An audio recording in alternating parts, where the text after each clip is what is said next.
ಕರ್ನಾಟಕದಲ್ಲಿ ಬಂಜಾರ ಸಮಾಜಕ್ಕೆ ಆಗುತ್ತಿರುವ ಅನ್ಯಾಯದ ವಿರುದ್ಧ ಧ್ವನಿ ಎತ್ತಲೆಂದೇ ಕರ್ನಾಟಕದಲ್ಲಿ ಬೆಂಗಳೂರು ದಕ್ಷಿಣ ಜಿಲ್ಲೆಯಲ್ಲಿ ಕರ್ನಾಟಕ ಪ್ರದೇಶ ಬಂಜಾರ ಸೇವಾ ಸಂಘ ಸೃಷ್ಟಿಯಾಗಿದೆ.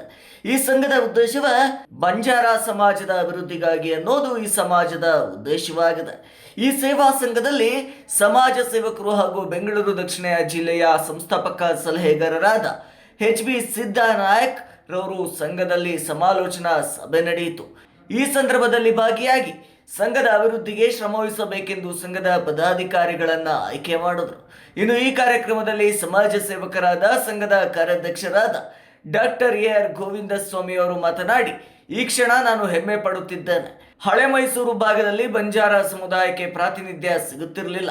ಇನ್ಮುಂದೆ ನಮ್ಮ ಸಂಘದ ವತಿಯಿಂದ ಪ್ರಾತಿನಿಧ್ಯ ಸಿಗುವಂತೆ ಮಾಡುತ್ತೇವೆ. ಇದಕ್ಕೆ ತಮ್ಮೆಲ್ಲರ ಬೆಂಬಲ ಸಹಕಾರ ಬೇಕೆಂದರು. ಇವತ್ತು ಹೆಮ್ಮೆ ಪಡುವಂತ ದಿನ ಇಲ್ಲಿ. ಯಾಕಂದ್ರೆ ನಾನು ಪ್ರತಿನಿಧಿಸುವಂತ ರಾಮನಗರ ಜಿಲ್ಲೆ, ಅದರಲ್ಲೂ ಬೆಂಗಳೂರು ದಕ್ಷಿಣ, ಇಲ್ಲಿ ನಮ್ಮ ಪ್ರದೇಶ ಬಂಜಾರ ಸೇವಾ ಸಂಘ ಇರಲಿಲ್ಲ. ಯಾಕಂದ್ರೆ 70 ವರ್ಷಗಳ ಹಿಂದೆ ನಮ್ಮ ಇಲ್ಲಿನ ರಾಮನಗರ ಜಿಲ್ಲೆಯಿಂದಾನೇ ಬಂದಂತವರು ಈ ಸಂಘವನ್ನು ಸ್ಥಾಪನೆ ಮಾಡಿದರು. ಅದರ ಪ್ರಧಾನ ಕಾರ್ಯದರ್ಶಿಯಾಗಿ ಇವತ್ತಿಗೂ ಇರುವಂತದ್ದು ಇದೇ ಜಿಲ್ಲೆಯ HB ಸಿದ್ದಾನಾಯಕ್ ಅವರು. ಇವರ ನೇತೃತ್ವದಲ್ಲಿ ಬಂಜಾರ ಭವನ ನಿರ್ಮಾಣ ಆಗಿದೆ ಇತ್ತೀಚೆಗೆ. ರಾಮನಗರ ಜಿಲ್ಲೆ, ಮೈಸೂರು ಪ್ರಾಂತ ಈ ಕಡೆಗೆ ಹೆಚ್ಚಿನ ಪ್ರಾತಿನಿಧ್ಯ ಸಿಗ್ತಾ ಇರಲಿಲ್ಲ.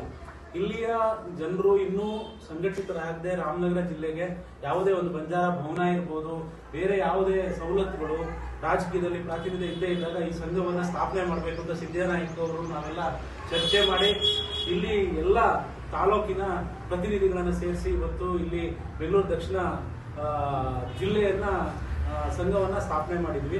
ಇದು ಇಡೀ ರಾಜ್ಯಕ್ಕೆ ಮಾದರಿಯಾಗಿ ಕೆಲಸ ಮಾಡುವಂತ, ಬಹಳ ಹುಮ್ಮಸ್ಸಿರುವಂತ ಯುವಕರು, ಬಹಳ ನಿಷ್ಠೆಯಿಂದ ಕೆಲಸ ಮಾಡುವಂತ ಯುವಕರನ್ನ ಹುಡುಕಿ ನಾವು ಇವತ್ತು ಈ ಸಂಘವನ್ನ ಸ್ಥಾಪನೆ ಮಾಡಿದ್ವಿ. ಖಂಡಿತವಾಗಿ ಮುಂದಿನ ದಿನದಲ್ಲಿ ರಾಮನಗರ ಜಿಲ್ಲೆ, ಬೆಂಗಳೂರು ದಕ್ಷಿಣಕ್ಕೆ ಬಂಜಾರರಿಗೆ ವಿಶೇಷವಾಗಿ ಎಲ್ಲಾ ರೀತಿಯ ಪ್ರಾತಿನಿಧ್ಯ ಸಿಗುವ ಹಾಗೆ ಈ ಸಂಘ ಕೆಲಸ ಮಾಡುತ್ತೆ. ಅದಕ್ಕೆ ಬೆಂಬಲವಾಗಿ ನಾವೆಲ್ಲರೂ ರಾಜ್ಯದ ಪ್ರತಿನಿಧಿಗಳು ಇದಕ್ಕೆ ಬೆಂಬಲವಾಗಿ ಇರ್ತೀವಿ. ಮುಂದಿನ ದಿನದಲ್ಲಿ ಎಲ್ಲಾ ರೀತಿಯ ಹಕ್ಕುಗಳು ಸಿಗಬೇಕು. ಇನ್ನು ಇದೇ ಸಂದರ್ಭದಲ್ಲಿ ಮತ್ತೊಬ್ಬ ಸಮಾಜ ಸೇವಕರಾದ ಹಾಗೂ ಕರ್ನಾಟಕ ಪ್ರದೇಶ ಬಂಜಾರ ಸೇವಾ ಸಂಘದ ಬೆಂಗಳೂರು ದಕ್ಷಿಣ ಜಿಲ್ಲೆಯ ಅಧ್ಯಕ್ಷರಾದ ಧನಂಜಯ ನಾಯ್ಕರವರು ಹಾಗೂ ಸದಾ ಸಮಾಜದಲ್ಲಿ ಜನರ ಅಭಿವೃದ್ಧಿಗಾಗಿ ಶ್ರಮಿಸುತ್ತಿರುವ ಜನಸೇವಿಯಾದ ಬೆಂಗಳೂರು ದಕ್ಷಿಣ ಜಿಲ್ಲೆಯ ನರಸಿಂಹ ನಾಯ್ಕರವರು ಮಾಧ್ಯಮ ಸಲಹೆಗಾರರಾಗಿ ಆಯ್ಕೆಯಾಗಿದ್ದರು. ನಮ್ಮ ಜನಾಂಗ ಏನು ಬಂಜಾರ ಸಮಾಜ ಏನಿದೆ, ಕರ್ನಾಟಕ ಪ್ರದೇಶ ಬಂಜಾರ ಸೇವಾ ಸಂಘದ ಒಂದು ಅಸ್ತಿತ್ವ ರಾಜ್ಯದಲ್ಲಿ ಕೇಂದ್ರದಲ್ಲಿದೆ. ಈಗ ಬೆಂಗಳೂರಿಗೆ ಸಮೀಪವಾಗಿರ್ತಕ್ಕಂಥ ಬೆಂಗಳೂರು ದಕ್ಷಿಣ ಜಿಲ್ಲೆ ಅಂತ ಏನಾಗಿದೆ, ಇವತ್ತು ದಿವಸ ಕರ್ನಾಟಕದ ಉಪಮುಖ್ಯಮಂತ್ರಿಗಳಾಗಿರ್ತಕ್ಕಂಥ ಮತ್ತು ನಗರಾಭಿವೃದ್ಧಿ ಸಚಿವರು ಆಗಿರ್ತಕ್ಕಂಥ ಮತ್ತು ಕನಕಪುರ ಕ್ಷೇತ್ರದ ಶಾಸಕರು ಆಗಿರ್ತಕ್ಕಂಥ ನಮ್ಮ ನೆಚ್ಚಿನ ಜನಪ್ರಿಯ DK ಶಿವಕುಮಾರ್ ಸಾಹೇಬರು ಇವತ್ತು ದಿವಸ ಬೆಂಗಳೂರು ದಕ್ಷಿಣ ಜಿಲ್ಲೆ ಅಂತ ಮಾಡಿದ್ದಾರೆ. ಈ ದಕ್ಷಿಣ ಜಿಲ್ಲೆ ಲಂಬಾಣಿ ಸಮಾಜ ಬಹಳಷ್ಟು ವಾಸವಾಗಿದ್ದೇವೆ. ಅದಕ್ಕೆ ಇವತ್ತೊಂದು ದಿವಸ ಈ ಒಂದು ಸಂಘವನ್ನು ಸ್ಥಾಪನೆ ಮಾಡಲಿಕ್ಕೋಸ್ಕರ ಈ ಸಂಘದ ಪದಾಧಿಕಾರಿಗಳನ್ನ ನಾವು ಆಯ್ಕೆ ಮಾಡಿ ಇವತ್ತಿಂದಲೇ ಕಾರ್ಯಗತ ಮಾಡ್ತಕ್ಕಂಥ ಒಂದು ಕೆಲಸವನ್ನು ನಾವು ಇವತ್ತು ಹಮ್ಮಿಕೊಂಡಿದ್ದೇವೆ. ಇವತ್ತೊಂದು ದಿವಸ ನಮ್ಮ ಸಂಘದ ಅಧ್ಯಕ್ಷರನ್ನಾಗಿ ಇವತ್ತೊಂದು ದಿವಸ ಬೆಂಗಳೂರು ದಕ್ಷಿಣ ಜಿಲ್ಲೆಗೆ ಧನಂಜಯ ನಾಯ್ಕರವ್ರನ್ನ, ಕಾರ್ಯಾಧ್ಯಕ್ಷರನ್ನಾಗಿ ಕುಮಾರ್ ನಾಯ್ಕ ಅವರನ್ನ, ಮತ್ತೆ ಉಪಾಧ್ಯಕ್ಷಗಳು ಮತ್ತೆ ಕಾರ್ಯಾಧ್ಯಕ್ಷಗಳು ಗೋವಿಂದಸ್ವಾಮಿ ಅವರು ಕೂಡ ಒಂದು ಪ್ರತಿಷ್ಠಿತ ಒಂದು ಹುದ್ದೆಯಲ್ಲಿದ್ದಾರೆ. ಭಾಷಾ ಅಕಾಡೆಮಿ ಅಧ್ಯಕ್ಷರು ಕೂಡ ಆಗಿದ್ರು. ಈಗ ನಮ್ಮ ಬಾಲಾನಾಯ್ಕ ಅವರವರು, ಮತ್ತೆ ನಮ್ಮ ಇನ್ನೊಬ್ಬರು ಬಾಲು ನಾಯ್ಕರವರು, ಮತ್ತೆ ಕುಮಾರ್ ಅವರು ರಾಜ್ಯ ಸಂಚಾಲಕರಾಗಿ ಕೆಲಸ ಮಾಡ್ತಿದ್ದಾರೆ. ಕುಮಾರ್ ನಾಯ್ಕ ಅಂತ, ನಮ್ಮ ಸಂಗಮ ಕುಮಾರ್ ನಾಯ್ಕ ಅಂತ ಅವರ ಹೆಸರು. ಹೀಗೆ ರಾಮಲಿಂಗ ನಾಯ್ಕ ಅಂತ ಅವರು ಒಂದೆರಡು ಮಾತಾಡಬೇಕಾಗಿತ್ತು. ಯಾಕೆಂದ್ರೆ ಅಲ್ಲಿ ಫಾರೆಸ್ಟ್ ನಲ್ಲಿ ನಮಗೆ ಬಹಳ ತೊಂದರೆಗಳು ಕೊಡ್ತಾ ಇದ್ದಾರೆ. ಆನೆಗಳ ಹಾವಳಿ ಇರ್ಬೋದು, ಎಲ್ಲ ಇರ್ಬೋದು. ಅದಕ್ಕೋಸ್ಕರ ಅವರು ಕೂಡ ಇವತ್ತಿನ ದಿವಸ ಈ ಸಂಘದಲ್ಲಿ ಸದಸ್ಯತ್ವವನ್ನು ಪಡೆದು ಕಾರ್ಯಕ್ರಮ ಸಮಿತಿಯಲ್ಲಿ ಇದ್ದಾರೆ. ಬಹಳ ಜನ ಈಗ ಚನ್ನಪಟ್ಟಣ 2-3 ತಾಂಡ ಆದ್ರೂ ಕೂಡ ಬಹಳ ಉತ್ಸಾಹದಿಂದ ಕೆಲಸ ಮಾಡ್ತಾ ಇದ್ದಾರೆ. ನಾವು ಇನ್ನು ಮೇಲೆ ನಮ್ಮ ಜನಾಂಗಕ್ಕೆ ಏನು ಹಕ್ಕನ್ನ ಕೇಳಬೇಕು ಅಂತಿದೆ ಅದನ್ನು ನಮ್ಮ ಸಂಘದ ಮೂಲಕ ಕೇಳ್ತಿದ್ದೀವಿ. ಮುಂದಿನ ಭವಿಷ್ಯದಲ್ಲಿ ಏನು ಇದು ಜಿಲ್ಲಾ ಪಂಚಾಯತಿ, ತಾಲೂಕು ಪಂಚಾಯತಿ, ಗ್ರಾಮ ಪಂಚಾಯತಿಗಳು ಚುನಾವಣೆ ಬರ್ತಾ ಇದೆ.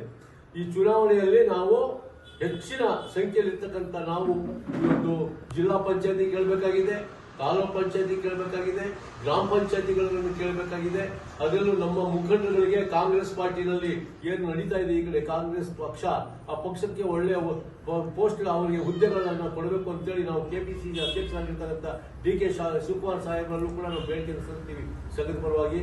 ಹಾಗೆ ಬೇರೆ ಪಕ್ಷ ಏನಿದೆ, ಜನತಾದಳ ಇರ್ಬೋದು, ಬಿಜೆಪಿ ಇರ್ಬೋದು, ಅವರವ್ರ ಶಕ್ತಾನುಸಾರ ಕೆಲಸ ಮಾಡ್ಕೊಂಡು ಹೋದ್ರೆ ಈ ಸಂಘವು ಅವ್ರಿಗೂ ಕೂಡ ಬೆಂಬಲವನ್ನು ಕೊಡ್ತದೆ ಅಂತೇಳಿ ನಾನು ಇವತ್ತೊಂದು ದಿವಸ ಈ ಒಂದು ವಾಹಿನಿಯ ಮೂಲಕ ಸಂದೇಶವನ್ನು ಕೊಡ್ತಾ, ಮುಂದೆ ಪ್ರಾಧಿಕಾರಗಳೇನೇನಿದೆ, ಏನು ಹಾರೋಹಳ್ಳಿ ಪ್ರಾಧಿಕಾರ ಇರ್ಬೋದು, ಕನಕಪುರ ಪ್ರಾಧಿಕಾರ ಇರ್ಬೋದು, ರಾಮನಗರ ಪ್ರಾಧಿಕಾರ ಇರ್ಬೋದು, ಚನ್ನಪಟ್ಟಣ ಇರ್ಬೋದು, ಮತ್ತೆ ಬಾಗಡಿ ಇರ್ಬೋದು, ಇಲ್ಲೆಲ್ಲ ನಮಗೆ ಈ ಪ್ರಾಧಿಕಾರಗಳಿಂದ ನಮಗೆ ನಿವೇಶನಗಳನ್ನು ಕೊಟ್ಟು ಅಲ್ಲಿ ಬಂಜಾರ ಭವನಗಳನ್ನ ಮಾಡಬೇಕು. ತಾಂಡಾಭಿವೃದ್ಧಿ ನಿಗಮ ಇದಕ್ಕೆ ಸರಿಯಾದ ರೀತಿಯಲ್ಲಿ ನಮಗೆ ಸ್ಪಂದನೆ ಮಾಡಬೇಕು. ಮಾಡದೆ ಹೋದ್ರೆ ನಮ್ಮ ಸಂಘ ಅದಕ್ಕೆ ಪ್ರತಿಭಟನೆ ಮಾಡಿ ನಮ್ಮ ಹಕ್ಕನ್ನು ನಾವು ಚಲಾಯಿಸ್ತೀವಿ ಅಂತೇಳಿ ಈ ಮೂಲಕ ನಾನು ಕೇಳ್ಕೊಳ್ತಾ ಇದ್ದೇನೆ.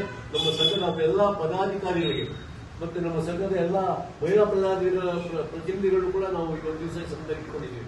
ಅವರಿಗೆಲ್ಲ ನಾನು ಧನ್ಯವಾದ ಅರ್ಪಿಸ್ತಾ, ತಮ್ಮ ಸಹಕಾರ ಈ ಸಂಘದ ಒಂದು ಅಸ್ತಿತ್ವಕ್ಕೆ ತಾವೆಲ್ಲ ಸಹಕಾರ ಕೊಟ್ಟಿದ್ದೀರಿ ಅಂತೇಳಿ ತಮ್ಮೆಲ್ಲರಿಗೂ ನಾನು ಧನ್ಯವಾದಗಳು ಅರ್ಪಿಸ್ತಾ, ನಮಗೆ ಈ ಹಕ್ಕನ್ನು ಕೊಟ್ಟಿರ್ತಕ್ಕಂಥ ಅಂಬೇಡ್ಕರ್ ಅವರಿಗೆ, ಶಿವಾಲಾಲ್ ಅವರಿಗೆ ಮತ್ತೆ ಎಲ್ಲರೂ ಕೂಡ ನಾನು ಭಕ್ತಿಪೂರ್ವಕ ನಮಿಸುತ್ತಾ ನನ್ನ ಮಾತನ್ನು.